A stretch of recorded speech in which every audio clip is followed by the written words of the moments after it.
एक समय की बात है। एक जंगल में लट्टू नाम की लोमड़ी रहती थी।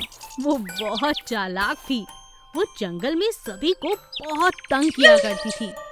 उसी जंगल में सोमू नाम का एक खरगोश रहता था।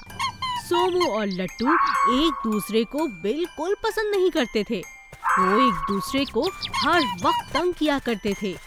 एक दिन लट्टू लोमड़ी नदी के पास बैठी पानी पी रही थी। सोमू वहीं पास की झाड़ियों में लट्टू को लगातार देख रहा था। अच्छा जी, मजे से पानी पी रहा है। इसे इतनी शांति से कैसे छोड़ दूं? अभी इसे परेशान करता हूँ। सोमू अपने आसपास नजर घुमाता है। झाड़ियों में उसे एक लकड़ी दिखती है। वो उस लकड़ी को लेकर लट्टू के ऊपर फेंक देता है। लट्टू चौंक जाता है और पानी में गिर जाता है। कौन था ये? किसने फेंका ये मुझ पर? आ! सोमू हंसता हुआ लट्टू के पास आता है। लट्टू गुस्से से लाल हो जाता है और सोमू को भी पानी में फेंक देता है। सोमू और लट्टू को गीला और बेवकूफियां करता देख एक शेर बहुत हंसता है। ये लोमड़ी और खरगोश कितने बेवकूफ हैं। इन्हें तो मैं अभी खा जाऊंगा। शेर धीरे से चल सोमू और लट्टू को डराता है। लट्टू चिल्ला पड़ता है, अरे बचाओ बचाओ, शेर बचाओ। सोमू समझदार था और एक तरकीब निकाल लट्टू के पास जाता है और उसे कानों में कहता है, लट्टू भाई, अगर जान बचानी है तो मैं जैसा कहता हूँ वैसा करो। लट्टू सोमू की बात सुनता है और जब तक शेर हंस रहा होता है तब तक सोमू झाड़ी से एक बड़ा कांटा निकालकर शेर को चुभा देता है और लट्टू शेर को जोर से धक्का देकर पानी में गिरा देता है। बचाओ बचाओ। शेर को तैरना नहीं आता और वहीं पानी में वो डूबकर मर जाता है। लट्टू और सोमू हाथ मिलाते हैं और हंसने लगते हैं। अरे वाह, हम दोनों की जोड़ी कितनी खूब है। फिर भी हम लड़ते रहते हैं, लेकिन मैं पहले ही जानता हूँ कि मैं बहुत समझदार हूँ। नहीं, मैं समझदार हूँ। मैं समझदार हूँ। बस इसी बात पर दोनों में फिर से झगड़ा शुरू हो जाता है। लट्टू कहता है कि वो बेहतर है और सोमू कहता है कि वो बेहतर है। इसी बात पर दोनों का झगड़ा शुरू हो जाता है और दोनों एक दूसरे को फिर से पानी में फेंक देते हैं और यह देखकर जंगल के बाकी जानवर फिर से हंसने लगते हैं। भूमिगत सोने का अंडा। हीरापुर नाम के एक गांव में किशनलाल करके एक जमींदार रहता था। वह उस गांव में सबसे बड़ा अमीर आदमी था। किशनलाल को एक बेटा भी था जिसका नाम राहुल था। अमीर होते हुए भी किशनलाल बहुत ही अच्छा आदमी था। उसका सभी धन दौलत गांव के लिए ही इस्तेमाल करता था और कोई भी मदद के लिए आए तो मना नहीं करता था। एक दिन एक आदमी और उसकी बीवी किशनलाल के पास आए और ऐसा बोले, नमस्कार किशनलाल जी, मेरा नाम रवि है और मैं इसी गांव से हूं। मैं अपनी बेटी की शादी के लिए जो पैसा इकट्ठा किया है वह सब चोरी हो गई है। अभी मेरे पास शादी करने के लिए पैसा कुछ नहीं है। रवि, परेशान मत हो, मैं तुम्हें मदद करता हूं। तुम्हारी बेटी की शादी के लिए जो कुछ भी पैसा चाहिए मैं दूंगा। ऐसा बोलते ही रवि और उसका पत्नी वहां से चले जाते हैं। लेकिन ये बात सारी गांव में फैल जाती है। ये बात बाजू में गांव में रहने वाले डाकू मंगल सिंह को भी पता चल जाता है। तभी वह डाकू ऐसा सोचता है, अरे इस जमींदार के पास इतना पैसा है तो हमको जाना ही पड़ेगा। आखिर हमको भी मदद चाहिए ना। हा हा हा हा हा। फिर एक रात को डाकू और उसके आदमी किशनलाल के घर पहुंच जाते हैं।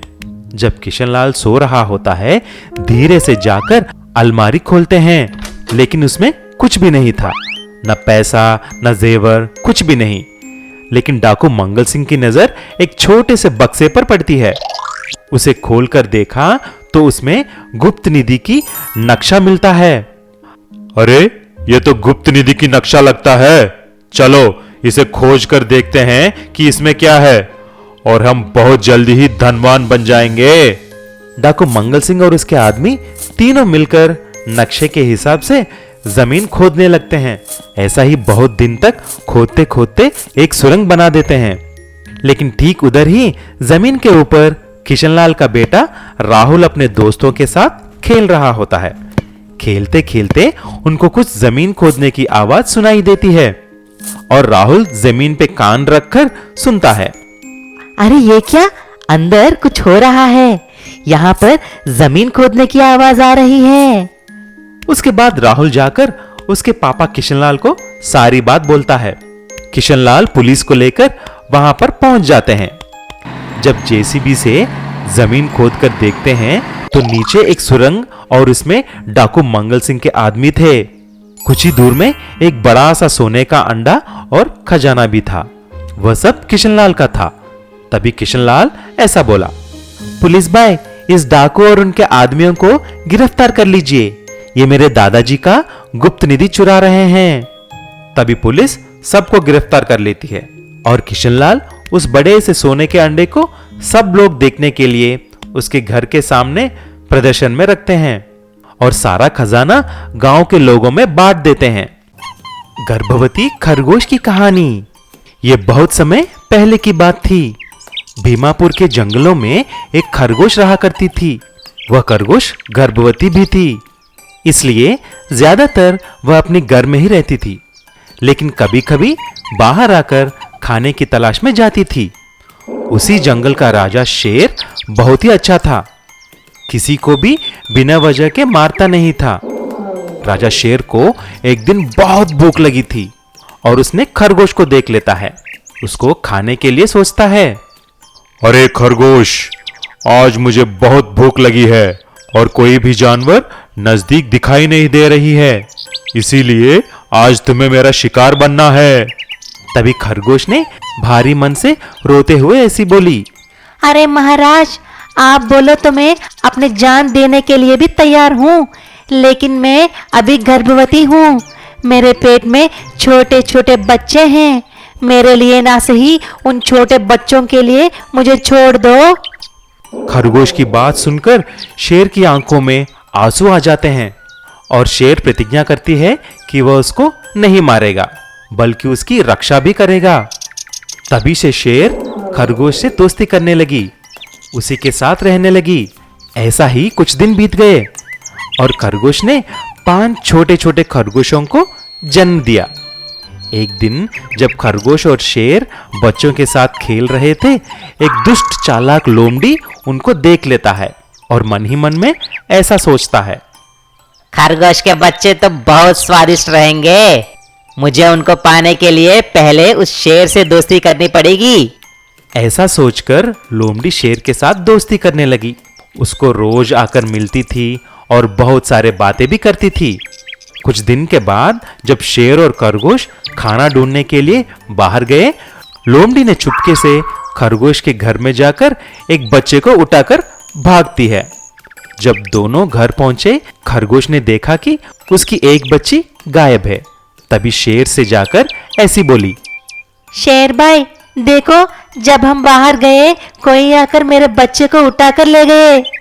तुम उदास मत हो, ये किसी जान पहचान वाले की काम लगता है। मैं कल इधर ही रुककर चुपके से सब देखूंगा कि आखिर बात क्या है। शेर चुपके से सब देख रही थी। कुछ ही देर में उसकी दोस्त की नाटक करने वाली लोमड़ी वहां पर आया और बच्चों को उठाकर भाग रही थी। लेकिन शेर, जो ये सब चुपके से देख रही थी, लोमड़ी का पीछा किया और उसको पकड़ लिया और खरगोश के बच्चे को बचा लिया। फिर एक ही पंजे से उस लोमड़ी को मार देता है। ये सब दूर से देखकर खरगोश बहुत खुश हो जाती है। तुम्हें मेरा बच्चे को बचाने के लिए बहुत धन्यवाद भैया। मैं तुम्हारी जिंदगी भर आभारी रहूंगी। इसीलिए हमको सावधान रहना चाहिए कि हम किससे दोस्ती कर रहे हैं। कुछ दोस्त हमको हानि भी पहुंचा सकते हैं। ऊंट का लोमड़ी को सबक। एक बड़े से जंगल में लंबू नाम का एक ऊंट और पीलू नाम का एक लोमड़ी रहते थे। वह दोनों बहुत अच्छे दोस्त थे। वह दोनों जब भी जहां भी जाएं, साथ ही जाते थे। जब भी पीलू लोमड़ी को कुछ फल खाने की जरूरत होती, तभी लंबू उसको पेड़ों से फल तोड़कर देता था। ऐसा ही वह दोनों बहुत अच्छे से रहने लगे। बहुत दिनों से पीलू को तरबूज की खेत में जाकर मीठी मीठी तरबूज खाना था, लेकिन तरबूज के खेत में जाने के लिए एक बड़े गहरी नदी को पार करना था, मगर पीलू को तो तैरना नहीं आता। इसीलिए वह उसके दोस्त लंबू की मदद मांगी। अरे ओ लंबू, मैं बोल रहा था ना, वह तरबूज का खेत वह नदी के उस पार है। तुम मुझे तुम्हारी पीठ पर उठाओ और मुझे वहां पर लेके जाओ। हम मजे से तरबूज खा सकते हैं। ठीक है भाई, मेरे ऊपर चढ़ो, मैं अभी तुमको उस पार लेके जाऊंगा। ऐसा बोलते ही पीलू लंबू पर चढ़ जाता है और लंबू उसे उस पार लेके जाता है। वहां जाकर देखा तो खेत में बड़े बड़े तरबूज थे। दोनों एक साथ उन तरबूजों को खाने में लग गए। दोनों पेट भर के खाना खाया। कुछ देर के बाद पीलू का पेट बहुत भर गया था। इतना भर गया था कि वह मजे से गाना गाने लगा। अरे मेरा पेट, अब कुछ भी खाऊंगा तो मेरा पेट फट जाएगा। मेरा पेट फुल हो गया, अभी फट जाएगा। मेरा पेट फुल हो गया, अभी फट जाएगा। पीलू का गाना सुन के उस खेत का मालिक वहां पर आ जाता है। उसके हाथ में बहुत बड़ा डंडा था। उसको देखकर पीलू घबरा गई और लंबू को छोड़कर झाड़ियों में जाकर छुप गई। लेकिन लंबू तो बहुत बड़ा था, उसको छुपने की चांस ही नहीं है। ऐसा लंबू एक पेड़ के पीछे छुप जाता है, लेकिन मालिक को साफ दिखाई देता है और मालिक डंडा लेकर उस लंबू को खूब पिटाई करता है। इतना पिटाई करता है कि लंबू का पिछवाड़ा लाल हो जाता है। ये सब पीलू देखकर हंसती है और जब मालिक चला जाता है, पीलू बाहर आता है और हंसते हंसते पूछती है, अरे दोस्त, तुम ठीक हो ना? चलो अभी जल्दी हम नदी के उस पार जाएंगे। तभी लंबू कुछ नहीं बोलता है और पीलू को पीठ पर चढ़ने के लिए बोलती है। जब लंबू पीलू को उठाकर नदी के बीच में पहुंचती है, लंबू रुक जाती है और नदी में डुबकियां मारने लगती है। तभी पीलू ऐसा बोलता है, अरे दोस्त, तुम क्या कर रहे हो? मुझे तैरना नहीं आता, मैं डूब जाऊंगा। पहले चलो चलो यहां से। अरे दोस्त, मुझे खाना खाने के बाद ऐसा करना है, नहीं तो खाना हजम नहीं होगा। लेकिन लंबू ऐसा डूबते डूबते एक बार पूरी तरह से डूब जाती है। तभी पीलू नदी में गिर जाती है और डूब जाती है। अरे बचाओ बचाओ, लंबू भाई, मुझे बचा लो, मुझे बचा लो। फिर लंबू पीलू को उठा लेती है और भागकर नदी के उस पार लेके जाती है। तभी पीलू उसको धन्यवाद किया। सीख, इसीलिए हमको संकट के समय कभी भी हमारे दोस्त को नहीं छोड़ना चाहिए।